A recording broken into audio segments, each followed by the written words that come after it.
Kahit sa himpapawid, nakaranas din ng pangaras ang tropa ng Philippine Coast Guard na nagsagawa ng Maritime Domain Awareness sa Bajo de Masinloc.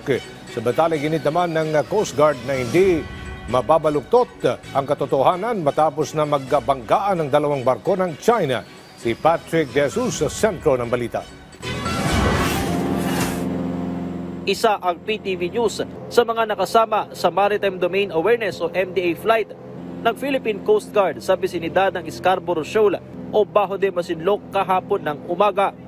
Sa gitna nitong MDA flight sakay ng Islander plane ay ilang beses na nag-radio challenge ang Chinese Navy, pero sinagot sila ng mga piloto ng Philippine Coast Guard kung saan sinabi sa kanila na illegal ang pananatili ng mga barko ng China sa loob ng Exclusive Economic Zone o EEZ ng Pilipinas dito sa West Philippine Sea.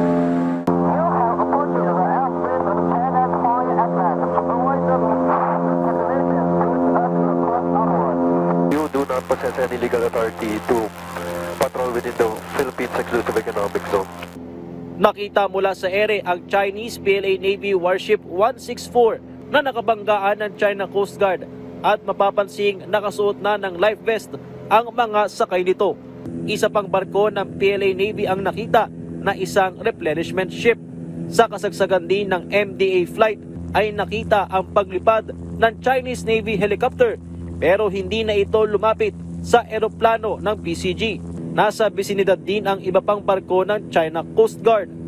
Sa mga larawang nakuha ng PTV News, makikitang wasak na wasak ang forecastle na bahagi ng barko ng China Coast Guard. Nagkaroon din ng gasgas ang bumanggang warship ng PLA Navy.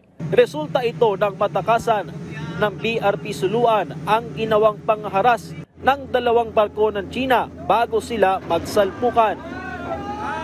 I would like to give due credit sa ating mga Coast Guard personnel because of their seamanship skills.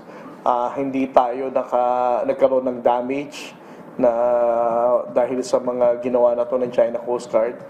But also, it's also worth mentioning na because of their seamanship skills, na iwasan natin yung any collision from any of those Chinese maritime forces. This is Philippine Coast Guard vessel BRP Teresa Magbanwa, MRRV 9701. We have medical personnel on board. Should you need any assistance, we are willing to provide assistance. Over. Nasa lugar ang isa pang barko ng PCG na BRP Teresa Magbanwa na nag-alok naman ng man overboard recovery at medical aid sa mga nagbanggaang barko ng China. Git naman ng PCG, mga larawan at video na ang magpapakita sakaling ibintang muli ng China sa Pilipinas ang insidente. Para sa akin, there's nothing more for us to add because the truth is on our side. Nagpatuloy naman ng PCG sa pagbibigay ng krudo at iba pang tulong sa abot sa 35 bangka ng mangingisdang Pinoy sa tulong ng fishing carrier na MV Pamamalakaya. Mula sa West Philippine Sea, Patrick De Jesus para sa Pambansang TV sa Bagong Pilipinas.